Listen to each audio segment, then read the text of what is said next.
गोपीजनवल्लभ गिरिवरधारी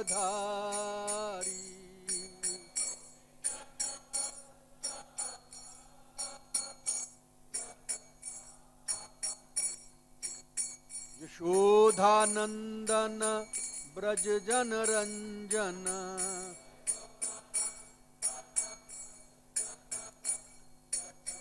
यशोधानंदन ब्रज जन रंजन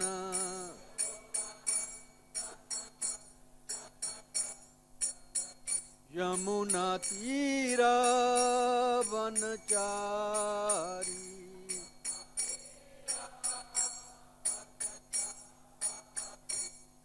जय राधा माधव कुंज बिहारी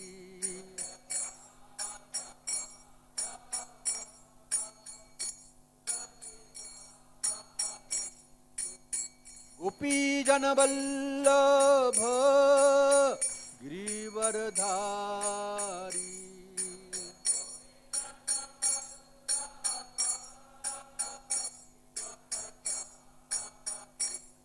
जय गोपीजन वल्लभ गिरिवरधारी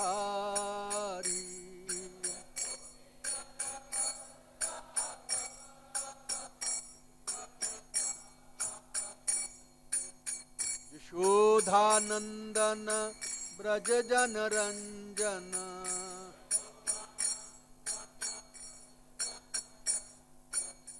यशोधानंदन ब्रज जन रंजन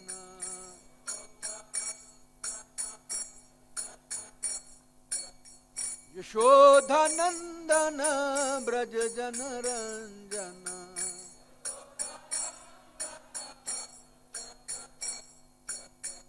यमुना तीरा बनचारी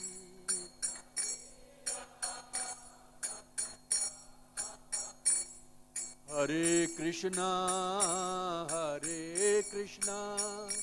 कृष्णा कृष्णा हरे हरे हरे राम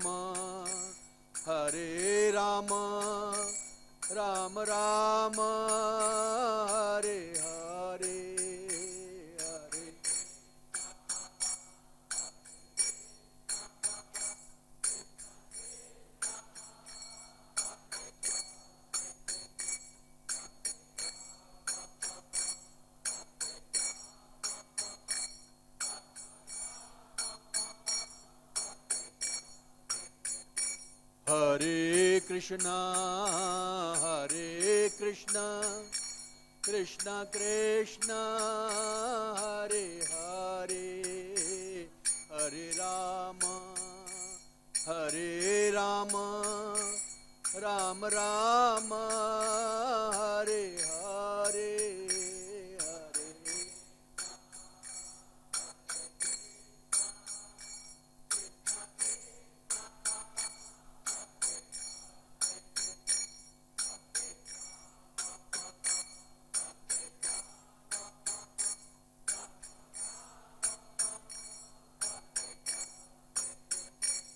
हरे Krishna Krishna Krishna Hare Hare Hare Ram Ram Ram Hare Hare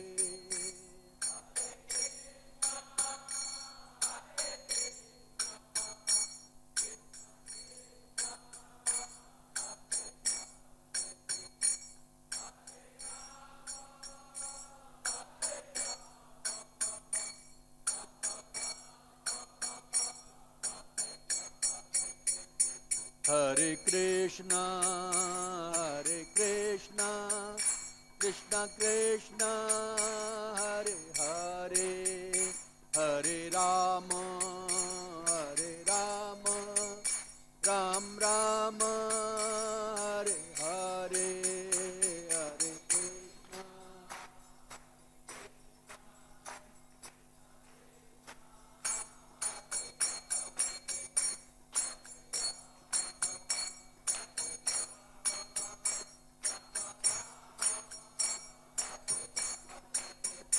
Hare Krishna, Krishna Krishna, Hare Hare, Hare Rama, Ram Rama, Hare Hare, Hare.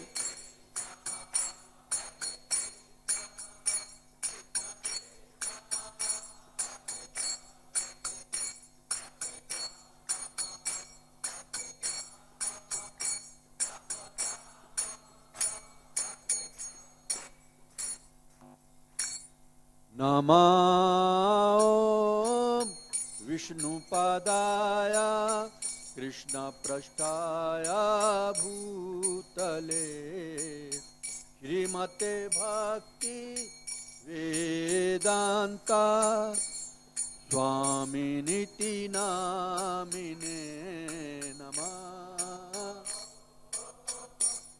Jai Prabhupada.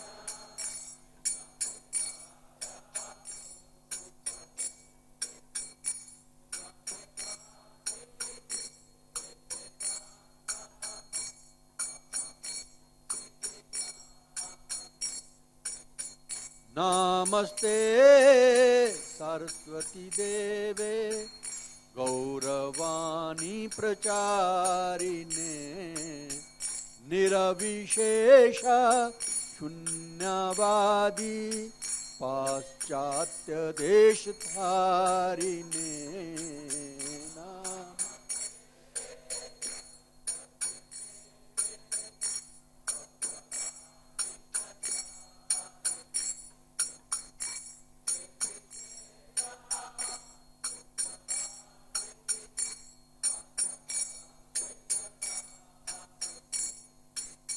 Shri Krishna Chaitanya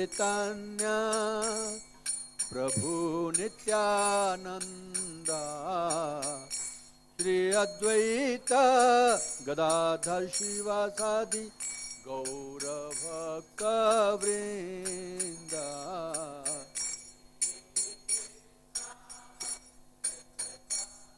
Gaur Hari.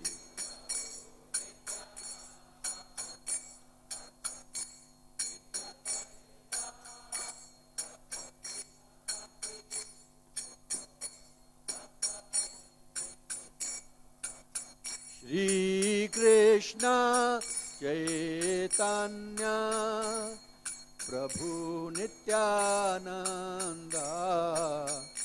Shri Advaita Gadadhar Shivasadi Gaura Bhakta Vrinda.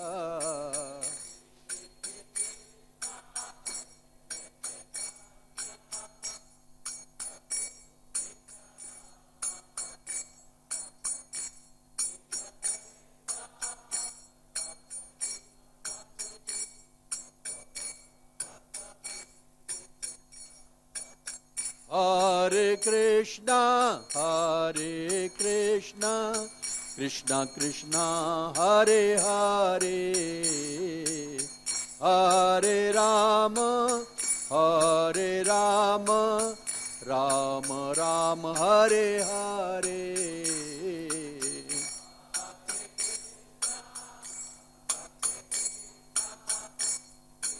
जय राधा पार्थ सारथी, ललता देवी, विशाखा देवी की जय, सीताराम लक्ष्मण हनुमान जी की जय।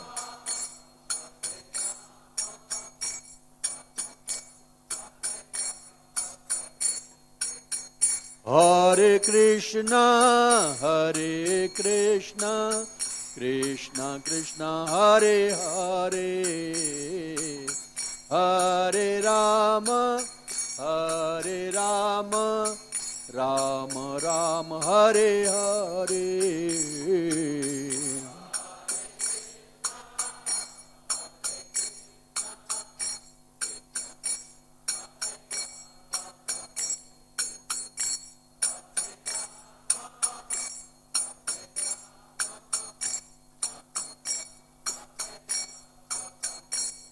Hare Krishna, Krishna Krishna, Hare Hare, Hare Rama,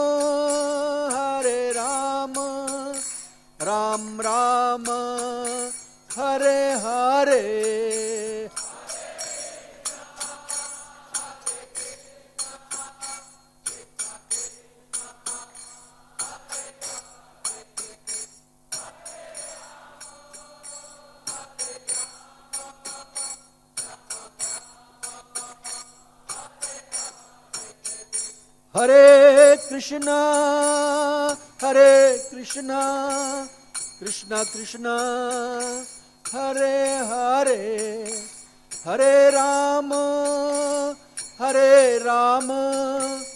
Ram Ram Hare Hare.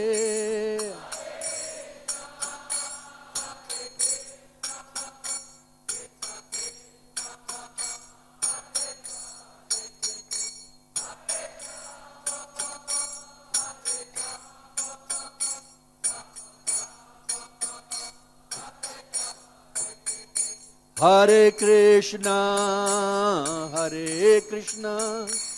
Krishna Krishna Hare Hare, हरे राम राम राम हरे हरे।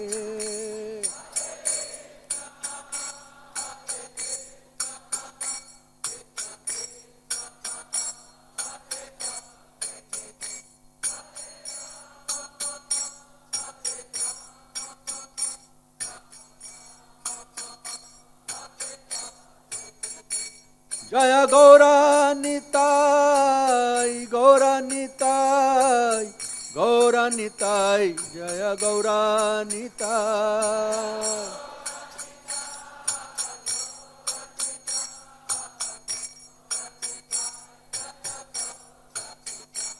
जय राधा पार्थ सारथी, राधा पार्थ सारथी राधे।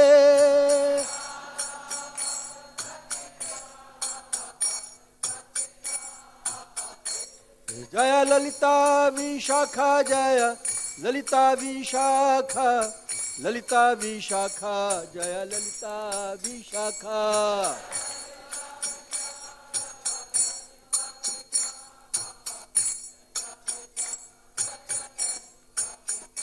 जय सीताराम लक्ष्मण हनुमान, सीताराम लक्ष्मण हनुमान।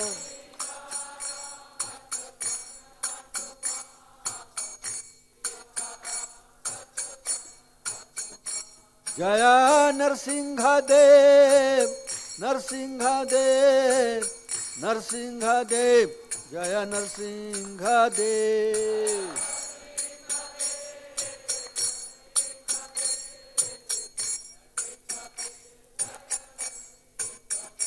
जय प्रहलाद महाराज प्रहलाद महाराज प्रहलाद महाराज, जय प्रहलाद महाराज।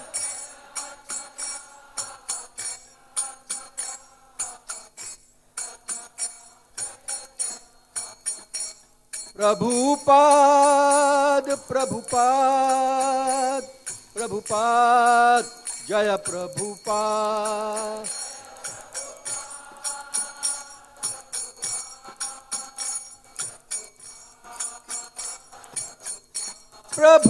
प्रभुपाद प्रभुपाद प्रभुपाद, जय Prabhupada.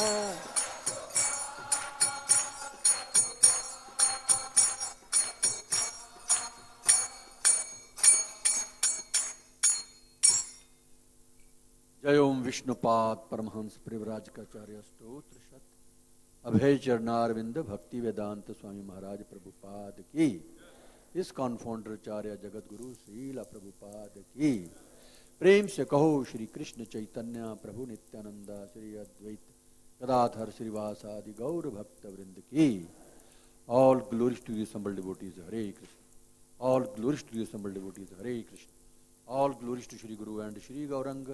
All glories to Srila Prabhupada की। ग्रंथराज श्रीमद् भागवतम की।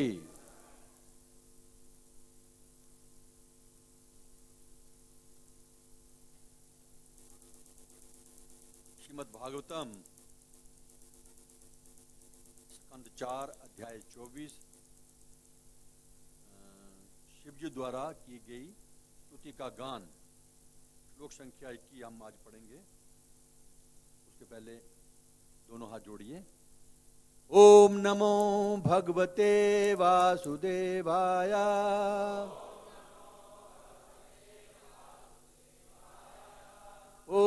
नमो भगवते वासुदेवाय।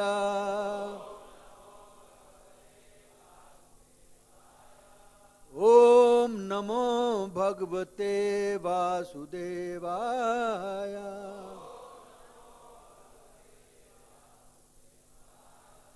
ओम अज्ञानतिमिरन्धस्य ज्ञानञ्जनशलाकया चक्षुरुन्मिलितं येन तस्मै श्रीगुरुवे नमः। श्रीचैतन्यमनोभीष्टं स्थापितं येन भूतले स्वयं रूप कदा मह्यं ददाति स्वपदान्तिकं। वन्देऽहं श्रीगुरो श्रीयुतपदकमलं श्रीगुरून् वैष्णवांश्च। श्रीरूपं साग्रजातं सहगना रघुनाथान्वितं तं सजीवं साद्वैतं सावधूतं परिजनसहितं कृष्णचैतन्यदेवं श्रीराधा कृष्णपादान् सहगना ललिता श्रीविशाखान्वितं। हे कृष्णा करुणा सिंधु दीनबंधु जगत्पते गोपेश गोपिका कांत राधा कांत नमोस्तुते। तप्त कांचन गौरांगी राधे वृंदावनेश्वरी वृषभानुसुते देवी प्रणमामि हरे प्रिय। वाञ्छाकल्पतरुभ्यश्च कृपा सिन्धुभ्येव च पतितानां पावनेभ्यो वैष्णवेभ्यो नमो। नमो विष्णुपदाय कृष्णपृष्ठाय भूतले श्रीमते भक्तिवेदांत स्वामिनिति नामिने। नमस्ते सारस्वती देवे गौरवाणी प्रचारिणे निर्विशेष शून्यवादी पाश्चात्य देशतारिणे। जय श्री कृष्ण चैतन्य प्रभु नित्यानंद श्री अद्वैत गदाधर श्रीवासादि गौर भक्त वृंद। हरे कृष्णा कृष्णा कृष्णा हरे हरे हरे राम राम राम हरे हरे। अभी हम बोल रहे थे तप्त कांचन गौरंगी राधे।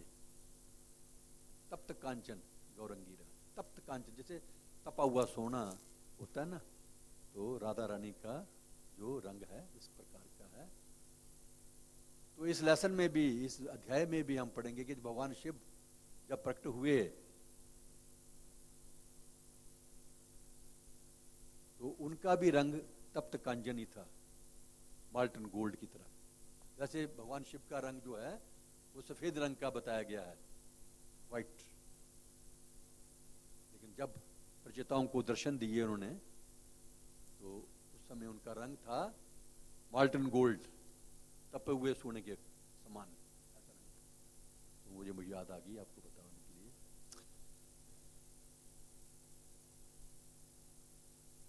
पहले मैं पढ़ूंगा, आप केवल सुनिए, आपने बोलना नहीं है पहले, ताकि मैं अपनी गलती सुधार लूं प्रोनाउंसिएशन करने में। नील रक्तोत्पलाम्भोज कहलारेन्दीवराकरम हंस सारस चक्रहावकारण्डव निकुंजितम।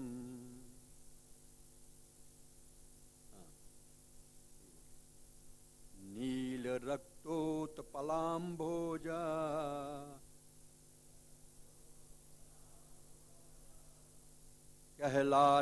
कहलारेन्दीवराकरम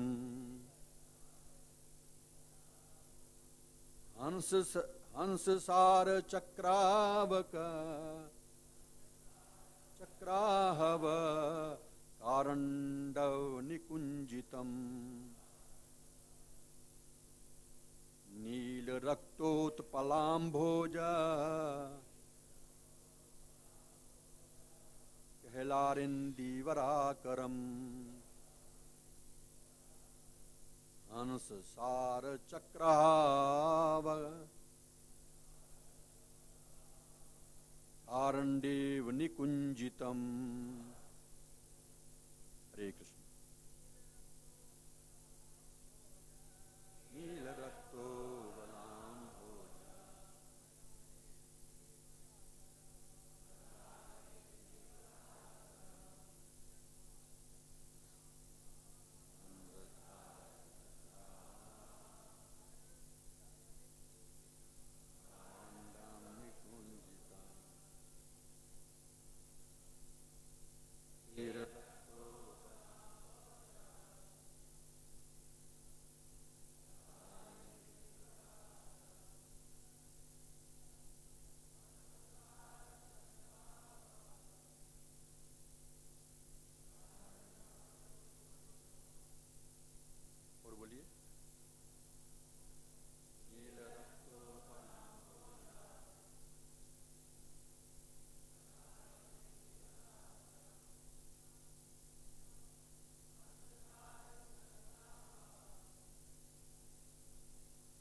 और कोई बोलना चाहेगा? लेडीज बोलिए। रक्तोपलाम्भोजा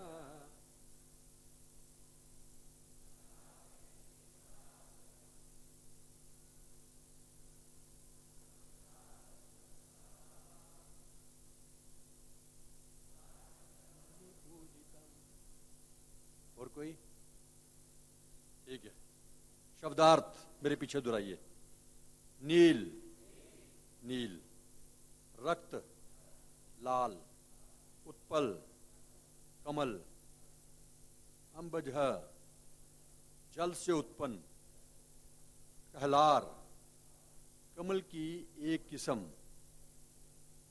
इंदिवर, ये भी एक कमल की किस्म है, कमल की एक किस्म। आकरम, खान। हंस, हंस पक्षी। सारस, एक पक्षी। चक्रहाव, चकवा नाम का पक्षी। कारंडव, पक्षी विशेष। निकूजितम, चहक रहे थे। अनुवाद श्रील प्रभुपाद जी के द्वारा, मेरे पीछे दोहराइए। उस विशाल सरोवर में विभिन्न प्रकार के कमल पुष्प थे। कुछ नीले थे तो कुछ लाल। कुछ रात्रि में खिलने वाले थे तो कुछ दिन में, और इंदिवर जैसे कुछ कमल शाम को खिलने वाले थे। इन सब फूलों से सारा सरोवर पुष्पों की खान सा प्रतीत हो रहा था। फलस्वरूप सरोवर के तटों पर हंस, सारस, चक्रवाक, कारंडव तथा अन्य सुंदर जल पक्षी खड़े हुए थे। श्री श्री गौर निताई की जय। राधा पार्था सारथी ललिता देवी विशाखा देवी की। सीताराम लक्ष्मण हनुमान जी की जय। नरसिंह देव भगवान की जय। श्रील प्रभुपाद की जय।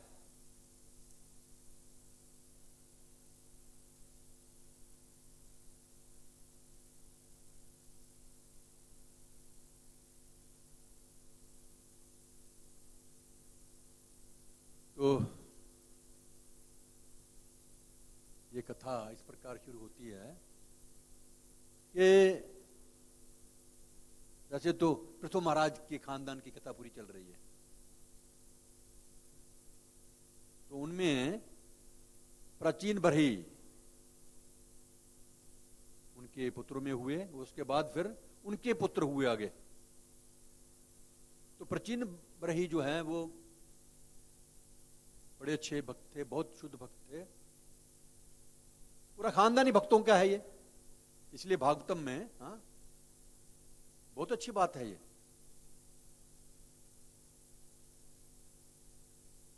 जो खानदान भक्त हो उसी को तो याद करना चाहिए ना।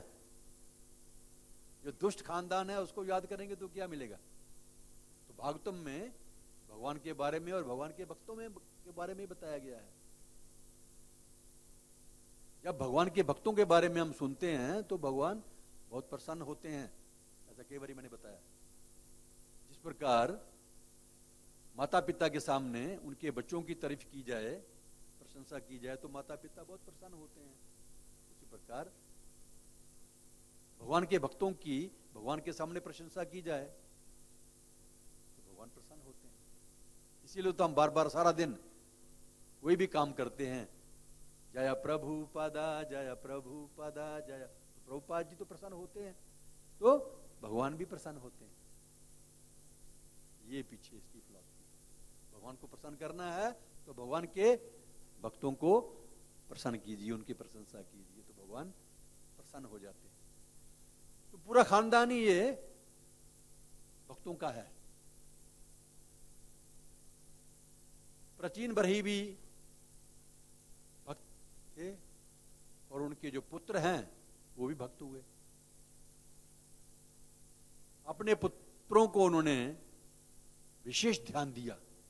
अपनी पूजा पाठ तो करते थे लेकिन पुत्रों के ऊपर भी विशेष ध्यान दिया और उनको बोला कि आप तप कीजिए, तपस्या कीजिए। और पिता का कहना मान करके वो वेस्ट की ओर, वेस्ट पश्चिम की ओर गए। इस जगह से पश्चिम की ओर गए तो जैसे हम दिल्ली से देखते हैं तो दिल्ली में अगर पश्चिम है तो ये तो गुजरात और महाराष्ट्र वगैरह आता है, लेकिन यहां से ऐसा लगता है कि ये गुजरात और महाराष्ट्र का इलाका नहीं है, ये उत्तराखंड और जम्मू कश्मीर का इलाका लगता है, हिमालय का इलाका लगता है। इस तरफ वो प्रचेता लोग ये हैं। ऐसा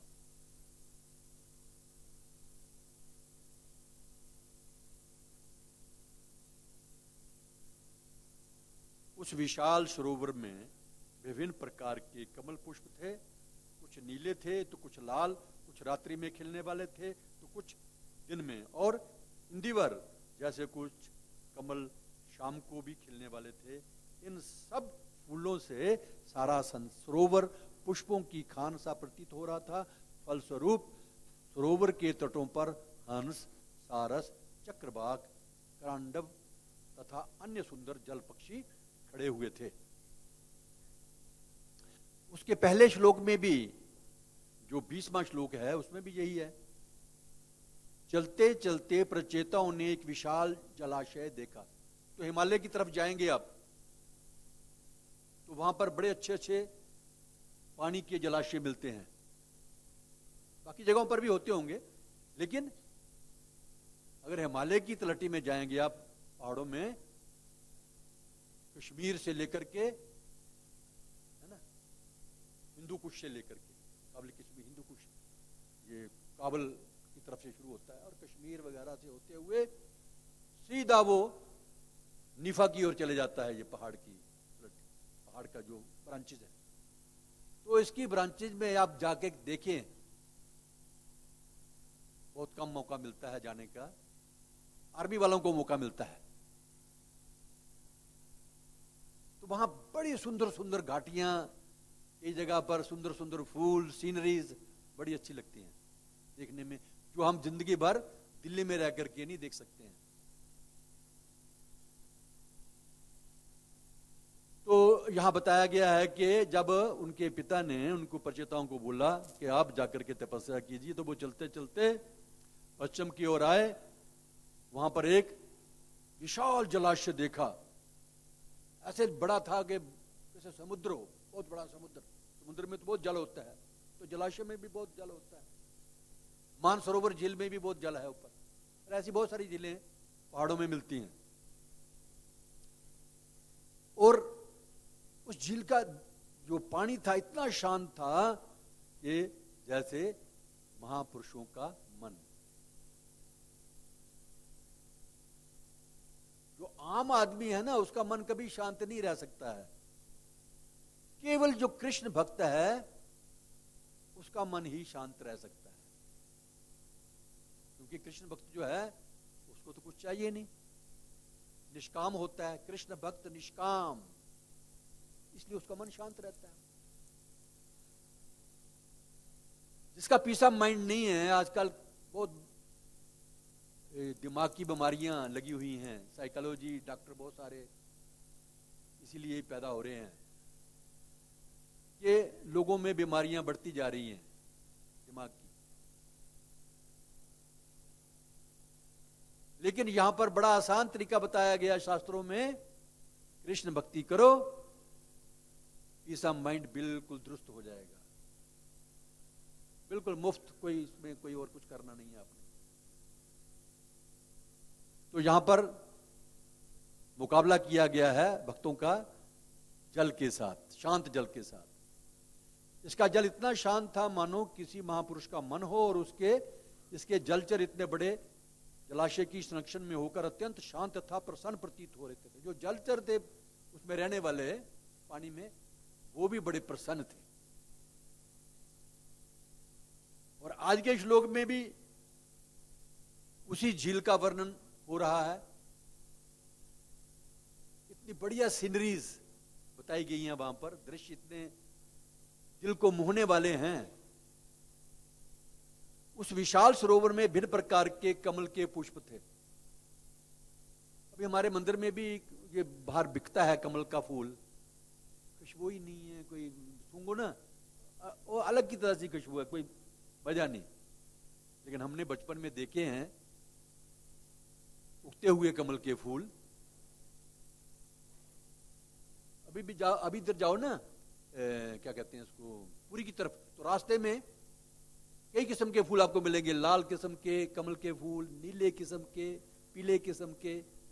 कभी देखा आपने, रास्ते में जाते हो तो ट्रेन में बैठ के जाते हो तो दोनों तरफ मिलते हैं आपको। लेकिन ये जो कमल के फूल हैं छोटे हैं, बड़े बड़े होते हैं, बड़े बड़े तो आपको नजर नहीं आ रहे हैं।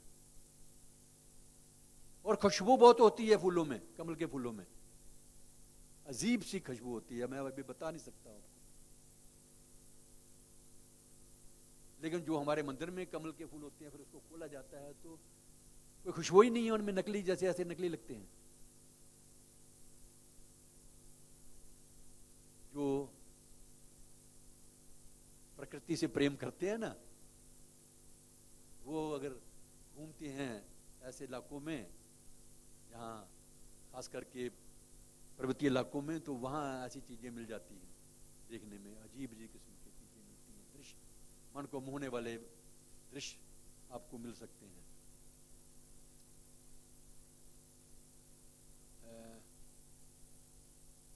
जैसा जिस प्रकार का यहां वर्णन किया गया ना, इसी प्रकार का आजकल तो बहुत कम रह गया, लेकिन 63-64 में मुझे जाने का मौका मिला। शिमला से कम से कम 200 किलोमीटर 250 किलोमीटर आगे एक वहां पर कल्पा घाटी आती है। आजकल तो वहां पर भी बहुत पब्लिक आ गई है। यदुकुलेश्वर बाबू ने देखी जगह वो, क्योंकि हिमाचल के रहने वाले हैं ना, तो उनको देखी जगह। उस समय ज्यादा पब्लिक नहीं थी वहां पर, तो हमें कल्पा जो गांव है उससे ऊपर जाने का मौका मिला। 8-10 किलोमीटर ऊपर पैदल चल के, खच्चरों से जा सकते हैं या पैदल भी जा सकते हैं, छोटे छोटे रास्ते बने हुए हैं। तो जब आप ऊपर पहुंच जाते हैं कल्पा घाटी के ऊपर, तो जितने भी ये दृश्य यहां पर लिखे गए हैं ना भागवतम में, बिल्कुल वैसे दृश्य वहां पर देखने को मिलते हैं। घास वहां पर ऐसा है मानो किसी माली ने, माली तो भगवान है ये, खैर किसी माली ने वहां पर घास की कटिंग की हो, इतनी बढ़िया। और कहीं कहीं अपने आप ही पानी निकल रहा है जमीन में से, बादल बिल्कुल टच करते हुए जा रहे हैं। हमारे नीचे भी पर्वत नजर आते हैं और सामने भी पर्वत नजर आते हैं। मतलब इतनी सुंदरता दृश्य, सुंदर दृश्य हैं, बयान नहीं किए जा सकते, इतने सुंदर।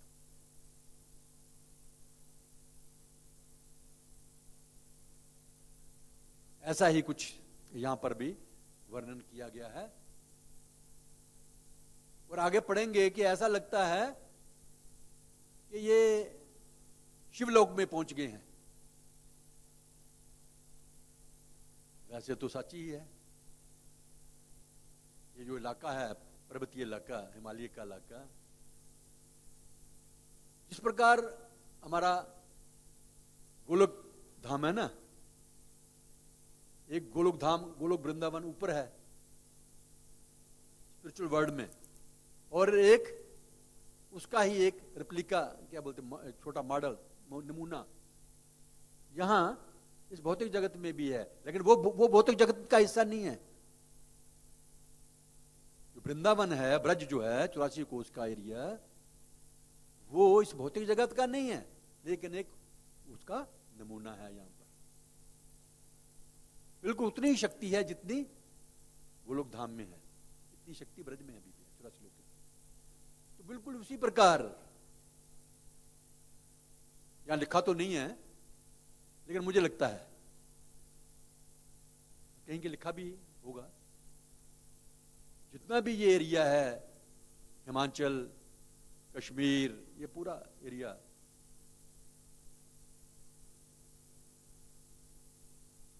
इसी को ही शिवलोक भी बोलते हैं ये एरिया को। और एक शिवलोक तो शिवलोक अलग से है, और उसका ये मॉडल अभी भी आप देखते हैं कि बहुत सारे साधु लोग, जोगी लोग, वैष्णव नहीं, जोगी लोग, वैष्णव भी जा सकते हैं वहां पर तपस्या करने के लिए, भक्ति करने के लिए, लेकिन वैष्णव तो वहां अकेले भक्ति करके क्या करेंगे, वो तो शहरों में जाकर के पब्लिक में अपना भी उद्धार करेंगे और लोगों का भी उद्धार करेंगे। लेकिन जो कुछ साधु हैं, योगी हैं, वो हिमालय में जाकर के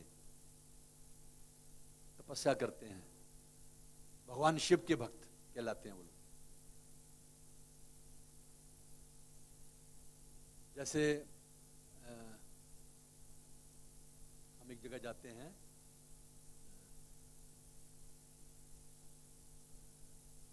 रवि सोनी है हमारे, उनके घर के नीचे जगह है, वहां पर भगवान शिव का वास ऐसा कहा गया है। और जो रावण थे, रावण ने वहां पर तपस्या की थी। हाँ, वैद्यनाथ, वैद्यनाथ, वैद्यनाथ, उसको वैद्यनाथ बोलते हैं, वैद्यनाथ। और एक वैद्यनाथ बिहार में भी है, वहां पर शिव जी की भक्ति करते थे रावण। अभी भी जगह बनी हुई है वो, व्यास नदी के नीचे, व्यास नदी के ऊपर, नीचे व्यास नदी बह रही है। बड़ा सुंदर मनोरम दृश्य है वहां का भी। वहां रावण ने अपने सिर काटे थे और हवन कुंड में डाले। अभी भी बहुत बड़ा हवन कुंड वहां पर बना हुआ है।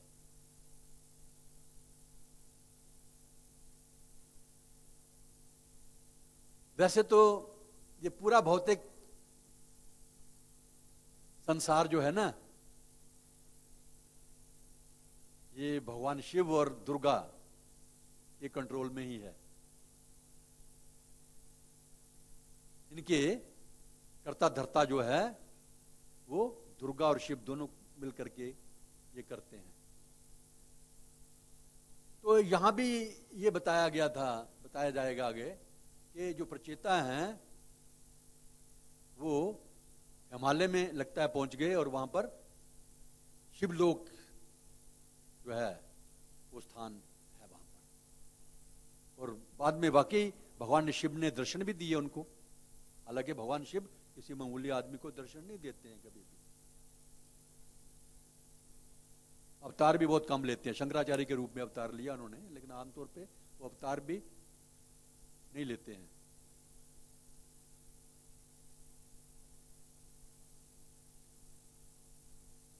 लेकिन यहां पर उन्होंने प्रचेताओं को दर्शन दिए, उनको उपदेश भी दिया, भगवान की स्तुति भी गाई। पूरे ढोलक, मंजीरे, जितने भी इंस्ट्रूमेंट हैं सब भी बज रहे थे वहां पर। ऐसा वर्णन आएगा।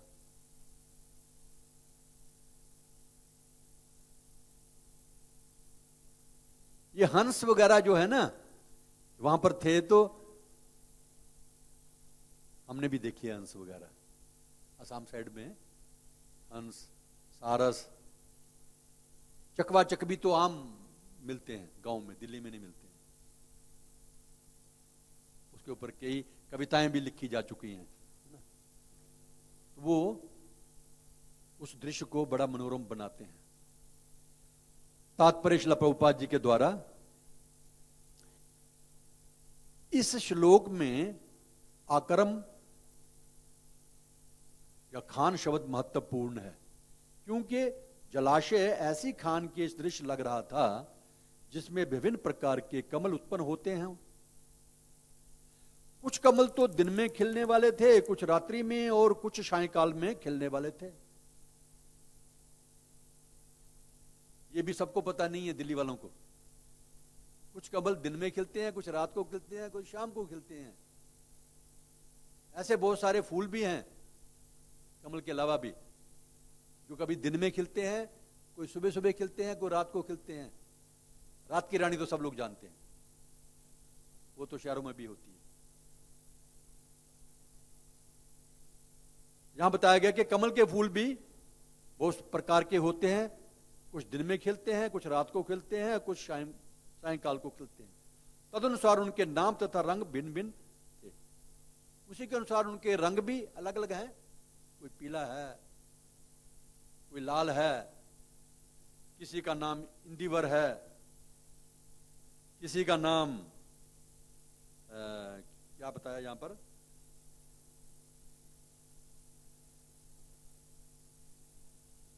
हाँ, लाल, कहलार, इंदिवर, ये कमल के नाम हैं अलग अलग। हमने नाम सुने भी नहीं थे पहले।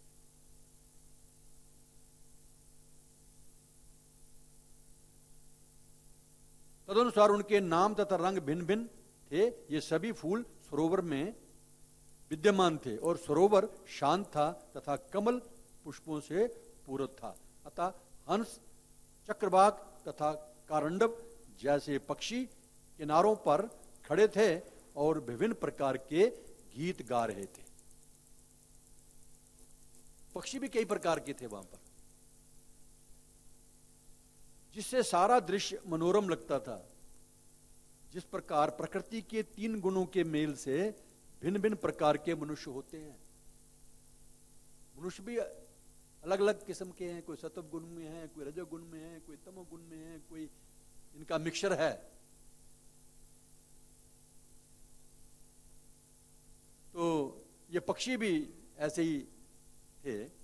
उसी प्रकार पक्षी, वृक्ष, भौरे भी भिन्न भिन्न प्रकार के होते हैं। पक्षी भी कुछ तमोगुण के होते हैं, कुछ रजोगुण के होते हैं, कुछ सत्व गुण के भी होते हैं। भौरे भी, पेड़ भी। भौतिक प्रकृति के 3 गुणों के अनुसार ही सारी वस्तुएं विभाजित हैं। जितने भी संसार की वस्तुएं हैं वो ये 3 गुणों का ही सारा खेल है सारा। जैसे साइंटिस्ट वगैरह कुछ केमिकल्स को मिला करके उसी का कई नई चीज बनाते रहते हैं, बिल्कुल वैसा ही भगवान तो सबसे बड़ा साइंटिस्ट है ना। उसने भी 3 गुणों को मिला करके बहुत पूरी दुनिया को बना दिया, भौतिक जगत। हंस तथा सारस जैसे पक्षी जो स्वच्छ जल तथा कमल पुष्पों का आनंद उठाते हैं, गंदे स्थानों पर बैठने वाले कौओं से पृथक है। हंस, सारस मैंने देखे हुए हैं, ये इतने इतने बड़े भी देखे हुए हैं असम साइड में। और एक पतली चोंच वाले भी होते हैं, वो तो चिड़ियाघर में भी मिल जाएंगे, छोटे वाले। बगुले नहीं, बगुले अलग होते हैं। और ये जो पक्षी हैं ये बिल्कुल निर्मल जल में बैठते हैं। जो सारस है, ये कहा जाता है कि हिमालय के ऊपर है ना झील, क्या नाम उसका, मानसरोवर। मानसरोवर में पाए जाते थे, आजकल नहीं पाए जाते। आजकल उनके डुप्लीकेट सारस हैं। लेकिन जो कौवे हैं ये गंदी जगह पर बैठते हैं।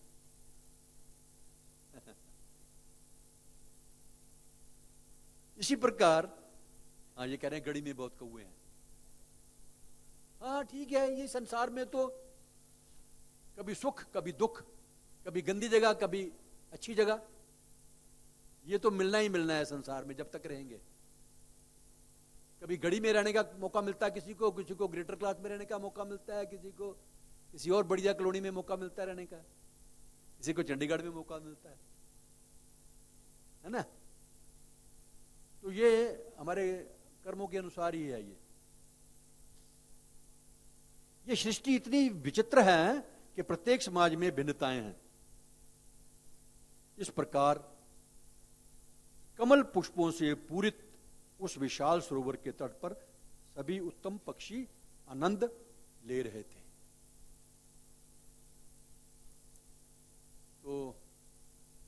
प्रभु जी कह रहे थे कि भाई गढ़ी में तो कमल के फूल नहीं है, सारस भी नहीं है, यहां तो कौवे है, बाकी नरक है। देखा जाए तो गढ़ी में तो नरक ही है। ये जगह बैकुंठ है, मंदिर का एरिया जो बैकुंठ है। जब गढ़ी में अंदर जाते हैं बाजार में तो आए दिन वहां पर लैट्रिन का पानी बाजार में बहता रहता है और उसी में हम लोग निकलते हैं। तो वो नरक ही तो हुआ, क्या हुआ? वो नरक ही है वो।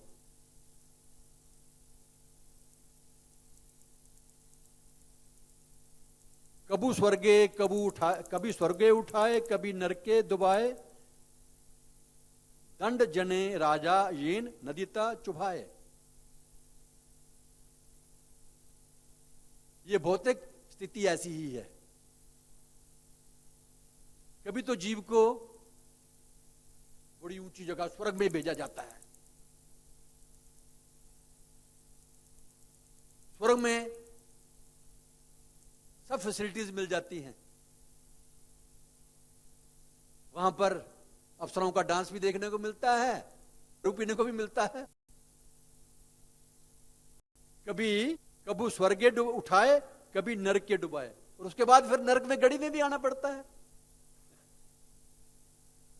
ये एक नमूना है।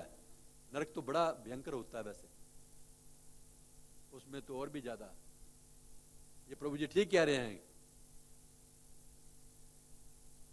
तो पहले स्वर्ग में भेज दिया, थोड़ा मजे किए, उसके बाद फिर नीचे डुबा दिया। दंड जने राजा जीन नदी ते चुभाए। इस भौतिक जगत में तो फिर ऐसा ही है भैया। कभी तो हमें पानी में डुबोया जाता है। राजा लोग क्या करते थे, किसी को दंड देना होता था ना, तो बांध करके उसको मारना नहीं होता था, उसको दंड देना, तकलीफ देनी है। तो क्या करते थे, पानी में उसका सिर डूब देते थे, सांस ही नहीं आता। 2 मिनट के लिए अगर किसी का मुंह जहां तक डुबो दिया जाए पानी में, तो क्या होगा, सांस फूल जाएगा, और थोड़ी देर और रखा जाएगा तो मार भी सकते हैं। तो मारना तो होता नहीं था, दंड देना है, तो थोड़ी देर उसको डुबोया, उसके बाद फिर ऊपर रख लिया। जब ऊपर लाया जाता है पानी से, तो जीव सोचता है, ओ ये जिंदगी बड़ी अच्छी है, अभी सांस आ रहा है, बड़ा मजा आ रहा है मुझे। लेकिन ये नहीं पता है कि थोड़ी देर बाद फिर नदी ते चुभाए, जल में फिर देखना पड़ेगा। तो बड़ी भयंकर स्थिति है इस भौतिक जगत में। कहीं कहीं इस भौतिक जगत में अच्छी चीजें देखने को मिलती हैं, वैसे तो अच्छी कोई भी नहीं है यहाँ पर। जैसे यहाँ पर बर्तन के आगे बड़े अच्छे अच्छे सीनरीज, दृश्य देखने को मिलते हैं, बड़े बड़े अच्छे लोग भी मिलते हैं देखने में कैसे कभी, लेकिन जब उनसे बातचीत होती है तो तब पता चलता है कि कितने अच्छे हैं ये।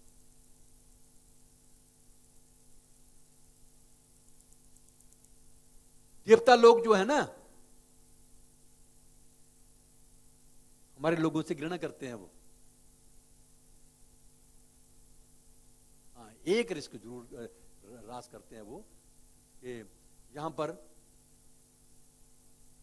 भगवान का प्रेम प्राप्त हम कर सकते हैं बहुत जल्दी, जो स्वर्ग लोग में नहीं कर सकते। बस इतना।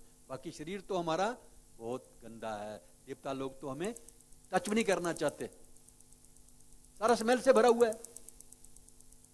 तकलीफ ही तकलीफ है हमें इस भौतिक जगत में, कोई आराम नहीं है। तो इसके लिए हमें क्या करना चाहिए, कृष्ण का प्रेम चाहिए, कृष्ण की भक्ति करना चाहिए। हाँ, हरे कृष्णा भी, क्योंकि कलयुग में तो यही सबसे आसान तरीका है इस जेल से छूटने का, इस गंदे शरीर से छूटने का, यही तरीका है। हरे कृष्णा कृष्णा कृष्णा हरे हरे, हरे राम राम राम। लेकिन इसके बदले में हमें कुछ और नहीं चाहिए। ये भी है भक्ति, इसको भक्ति है, भक्ति बोलते हैं, प्रेमा में भक्ति, लविंग डिवोशनल सर्विस। इसके बदले में हमें भगवान से कुछ मांगना नहीं, व्यापार नहीं करना। भगवान तो यही चाहते हैं कि जो मेरे से प्यार करना चाहता है, जो चाहता है कि भगवान मेरे से प्यार करें, तो कृष्ण के साथ व्यापार मत करो। अगर व्यापार करोगे तो भगवान का प्रेम मिलने वाला नहीं है। इस जेल से, ये जेल है, इस जेल से छूट नहीं सकते।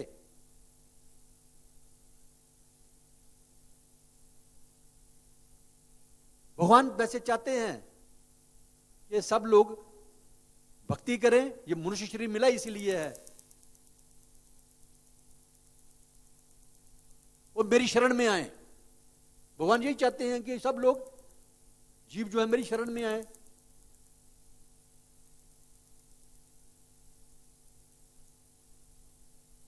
एक तो नित्यबद्ध जीव है, एक नित्य सिद्ध जीव है, नित्य मुक्त।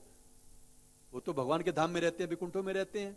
और हम लोग बद्ध जीव, पता नहीं कब से यहां पड़े हुए हैं, इसलिए हम बद्ध कहा जाता है।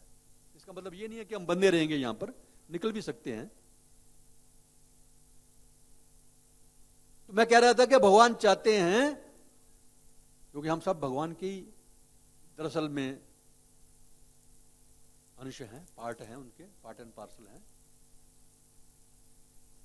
वैसे तो हम भगवान की आध्यात्मिक शक्ति है, पराशक्ति है। वैसे तो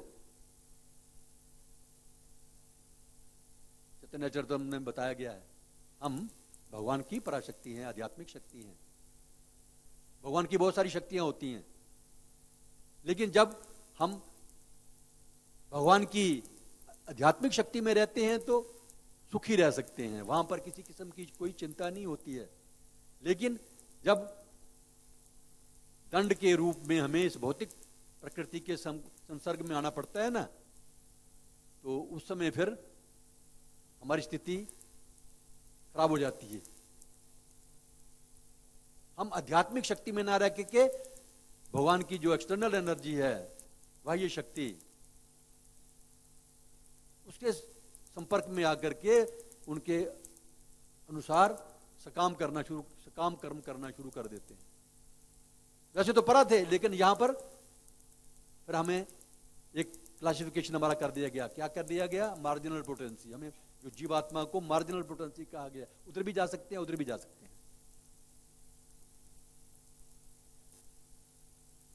लेकिन असली कार्य जो है हमारा, किसी कारणवश तो हम यहां पर आ गए, मनुष्य शरीर मिल गया 84 लाख जोनियों के बाद। अभी हमने सारी उम्र बद्ध जीव नहीं रहना है। भगवान चाहते हैं ये कि हम बद्ध जीव ना रहें। उसके लिए हमें भगवान की भक्ति करनी है, भगवान की शरण लेनी है। भगवान चाहते भी यही हैं, सर्वधर्मान परित्यज्य माम एकम शरणम व्रज, मेरी शरण लीजिए। लेकिन इसके बदले में कुछ मांगना नहीं है। चैतन्य महाप्रभु तो यहां तक कहते हैं कि आप मुझे दर्शन ना दे करके मेरा हृदय तोड़ दें।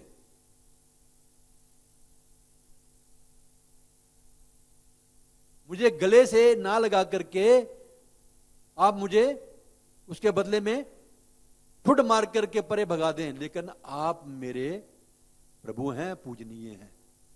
आश्लस्य माम पात्रताम पनिष्टु माम दर्शना नाम मरमहताम करोतु वा यथा तथा व विद्धातु लंपटो मत प्राणनाथ स्तु से ना परा। आप मेरे स्वामी हैं, मेरे मालिक हैं। भगवान ये चाहते हैं हमारे से। तो जब हम इस प्रकार का भाव रखेंगे अपने मन में, केवल भगवान की सेवा करना चाहते हैं, भगवान इसके बदले में हम भगवान से कुछ मांगना नहीं है। लेकिन भगवान भी फिर जब कुछ नहीं मांगेंगे ना, तो भगवान मौका ढूंढते हैं। भक्तों सेवा करता है तो भगवान भी मौका ढूंढते हैं अपने भक्तों की सेवा करने की। लेकिन जो भक्त हैं वो भगवान से सेवा नहीं लेते हैं। इसका उदाहरण सनातन गोस्वामी, रूप गोस्वामी है। रूप गोस्वामी तो पहले आगे थे, छोड़ करके राजा की नौकरी सनातन गोस्वामी को जेल में बंद कर दिया था ताकि ये भी ना भाग जावे। वैसे सनातन गोस्वामी उम्र में बड़े हैं, रूप गोस्वामी छोटे हैं, लेकिन नाम पहले किसका आता है? वंदे रूप सनातन, वंदे रूप सनातन रघु जुगो श्री जीव गोपाल को। रूप गोस्वामी का नाम पहले आता है। क्यों? क्योंकि हमारे संस्था में भी आज देखते हैं, जिसकी दीक्षा पहले होगी वो सीनियर, जो दीक्षा बाद में हुई वो जूनियर। वैसे भक्ति में सीनियर जूनियर कोई नहीं होता, लेकिन एक दर्जा बनाए रखने के लिए ये कहा जाता है, ये पहले का है उसको रिस्पेक्ट देनी है, ये बात का है उसको प्रेम करना है। तो रूप गोस्वामी केवल लिखने का काम करते थे, ज्यादा भक्ति करते थे, जाप करते थे, लिखने का काम करते थे भगवान के बारे में। सनातन गोस्वामी भी बाद में झांसा दे करके जेलर को रिश्वत दे करके वो भी आगे वृंदावन में जब उनको पता लगे,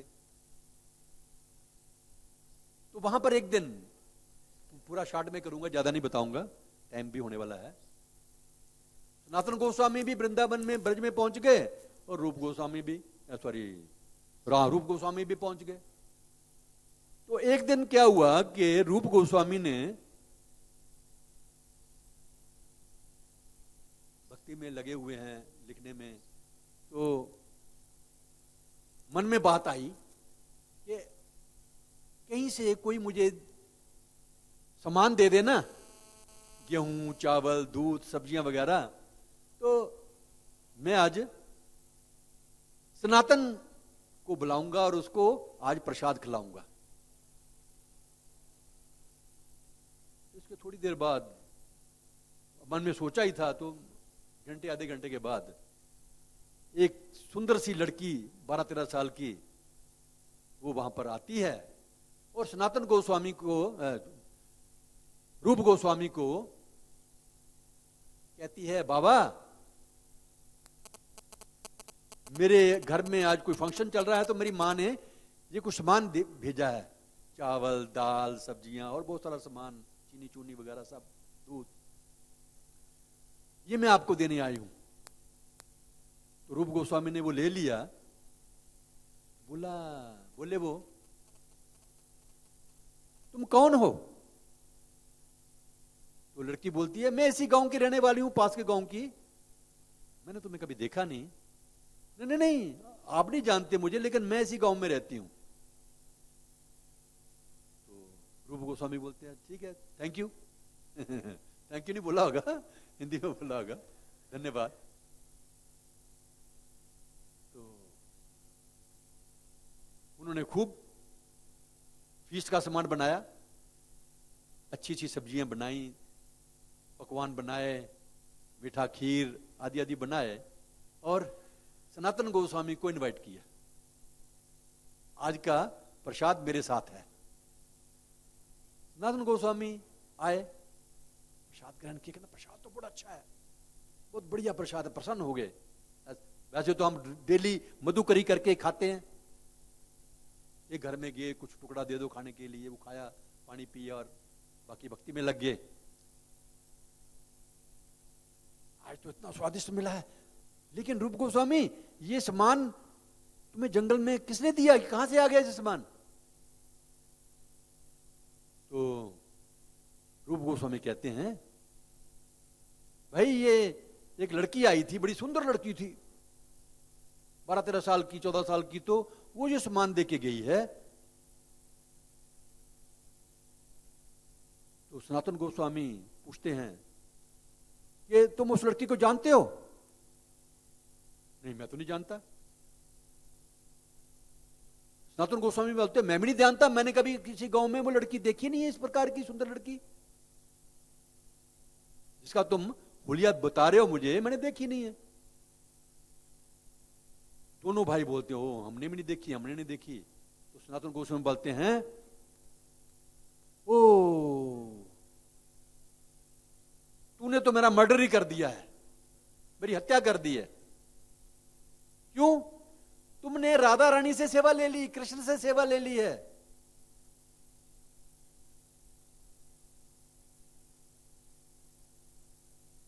भगवान तो चाहते हैं कि अपने भक्तों की सेवा करें,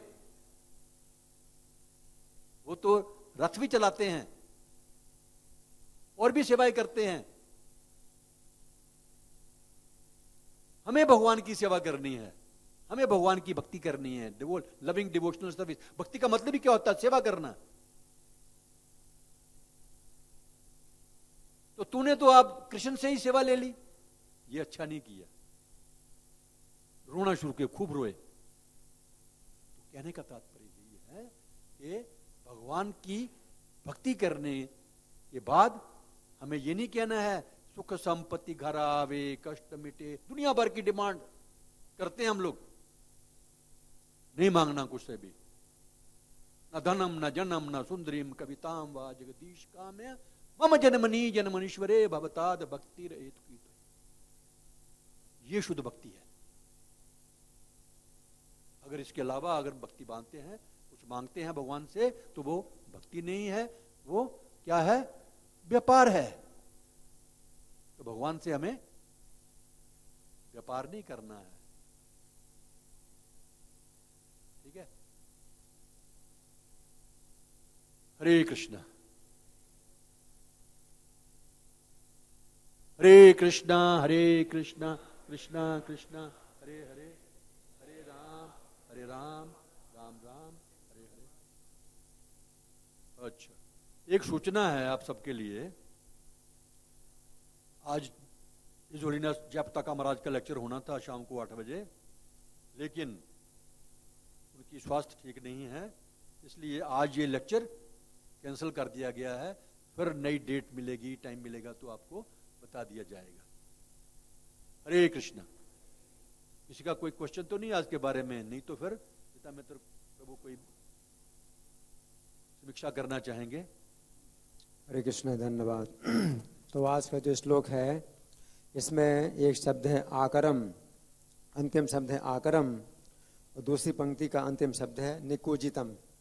तो आकरम का मतलब है खान या स्रोत। किस चीज़ का स्रोत है? अनेक प्रकार के कमल, सौंदर्य। तो एक तो सौंदर्य का जो है स्रोत है ये सरोवर, और दूसरा है निकुजितम यानी संगीत का। तो संगीत और सौंदर्य ये दोनों इस सरोवर में असीमित मात्रा में है। तो आजकल संगीत उत्पन्न करने के लिए टेक्नोलॉजी में बहुत मतलब उन्नति हो रही है, और सौंदर्य उत्पन्न करने के लिए भी टेक्नोलॉजी में बहुत उन्नति हो रही है। लेकिन ये टेक्नोलॉजी प्रकृति में पहले से है। स्वर्ग लोक में जो है कोई टेक्नोलॉजी नहीं है, ये प्रकृति की ही टेक्नोलॉजी काम करती है। तो वहाँ पर सौंदर्य का साम्राज्य है स्वर्ग में, और संगीत भी जो है ये सब पक्षियों के द्वारा उत्पन्न किए जाते हैं, और कोई मतलब अपनी तरफ से कोई संगीत का साधन नहीं बनाना पड़ता है। और वहाँ स्वर्ग में भी जो फूल हैं वो मुरझाते नहीं हैं, और लगातार सुगंध निकलती रहती है, कोई मतलब कमी नहीं होती है सुगंध की।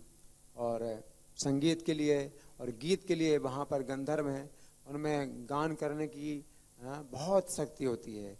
यहाँ के जो गायक हैं वो थक जाएंगे कुछ घंटों बाद, वहाँ के जो गंधर्व हैं वो गान करते हैं तो कई दिनों तक वो गान करते हैं। इस प्रकार से भगवान ने पहले से ही सब व्यवस्था की है संगीत की और सौंदर्य की। और भगवान के धाम में तो फिर बिल्कुल अलग ही चीज़ है। हर चीज़ जो है मतलब भगवान से आई है। और जो पशु पक्षी हैं तो ये भी बताए गए, प्रभुपाद बताते हैं कि सतोगुण में है, रजोगुण में, तमोगुण में। तो जैसे कौवा है तो वो जो है भोजन भी उसका बहुत गंदा है, उसकी आवाज़ भी बड़ी गंदी निकलती है, कौवे की आवाज़ भी बड़ी गंदी निकलती है। लेकिन जैसे कोयल है तो उसका भोजन है आम की जो बौर होती है वो खाती है, उसकी आवाज़ भी बड़ी सुरीली होती है। इसी प्रकार से जो जल के पक्षी हैं जो निकुजितम बताया गया है, तो ये भी जो है इनका भी भोजन बड़ा स्वच्छ है और जो है शुद्ध है, शुद्ध भोजन होता है। जैसे कुत्ता होता है उसका भोजन अशुद्ध होता है, उसकी आवाज़ भी जो है बड़ी अशांत कारक होती है, अशांत करता है। तो ये सब जो है सतोगुण और रजोगुण तमोगुण का जो है ये सब प्रभाव होता है कि जिसका भोजन जैसा होता है उस प्रकार की आवाज़ भी होती है, तो ये सब। लेकिन वृंदावन धाम में हर चीज़ जो है प्रकृति के तीनों गुणों से ऊपर है। यहाँ वहाँ पर भी सब कुछ है, ये शेर भी हैं, वहाँ पर शेर भी हैं, वो भी प्रकृति के 3 गुणों से ऊपर हैं। वो भी जो है हिंसक नहीं होते हैं। वहाँ के जो शेर हैं उनका भी भोजन मांस की तरह, जो पेड़ों के जो है तनों में जो कुछ निकलते हैं, कुछ गुट्टे जैसे निकलते हैं, तो वो मांस की तरह होते हैं। वो जो शेर हैं उसी को खाते हैं। वहाँ पर जो है किसी पशु पक्षी की हत्या नहीं होती है, हिंसा नहीं होती है। तो इस प्रकार से वहाँ के बंदर हैं। राधा रानी की एक बंदरिया है, कखटी नाम की बंदरिया है, वो राधा रानी की सेवा में रहती है। ऐसी कृष्ण का भी एक कुत्ता है, व्याघ्रमुख नाम का कुत्ता है। तो सब वहाँ जो है प्रकृति के तीनों गुणों से ऊपर हैं, तो बिल्कुल मतलब शुद्ध हैं। तो वहाँ पर अगर हम जाएं, तो वहाँ अगर कुत्ता भी अगर हम बन जाएं गोलोक धाम में, तो यहाँ के शिव ब्रह्मा का पद जो है बेकार है, बेकार है, कुछ भी नहीं है। तो ये हमें कोशिश करना चाहिए कि भगवान के धाम में जाएं तो जो है फिर मतलब गिरेंगे नहीं, और वहाँ की जो स्थिति है वो बहुत दिव्य है, पवित्र है, और वहाँ काल का कोई प्रभाव नहीं पड़ता है। यहाँ तो हम ऊपर उठ जाएं और बड़ी शुद्ध स्थिति में आ जाएं, फिर नीचे जाते हैं, ऊपर नीचे चलता रहता है। तो भौतिक संसार जो है इसलिए अच्छा नहीं है कि अगर अच्छी स्थिति आए तो फिर वो बदलेगी, और खराब स्थिति फिर गिरना पड़ता है। तो हम वैकुंठ में जाएं, गोलोक में जाएं, तो वहाँ जो भी स्थिति मिलेगी वो जो है पूर्ण दिव्य है। वृक्ष का भी अगर शरीर मिल जाए, माधवेंद्रपुरी वहाँ के वृक्ष हैं, कल्प वृक्ष हैं, तो वृक्षों में भी जो है पूर्ण चेतना होती है। ये ऐसे जड़ नहीं है। हमारे यहाँ के जो वृक्ष हैं वो उनमें जड़ता होती है, वहाँ पर कोई जड़ता नहीं है। तो वृक्ष का भी अगर शरीर मिल जाए, मोर का शरीर मिल जाए, कोई भी शरीर मिल जाए, तो वो जो है दिव्य होता है। हरे कृष्ण। ग्रंथराज श्रीमद् भागवतम की एक सूचना और है।